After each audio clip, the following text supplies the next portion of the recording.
மறக்காமல் வீடியோ முழுசாக பார்த்து சப்ஸ்கிரைப் பண்ணிடுங்க. அவள் இதயம் எப்பொழுதும் அவரை பற்றிய நினைவுகளால்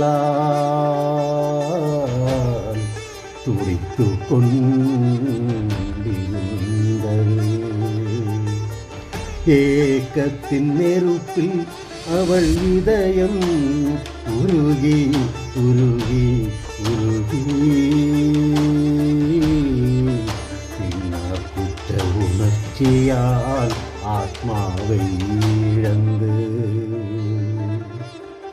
பூச்செடிகள் மனம் பரப்பின நினைவுகள் மழையுடனும் நிலவொளியுடனும் இணைந்த காதல் அழியாதாக மாறியது, அழியாதாக மாறியது.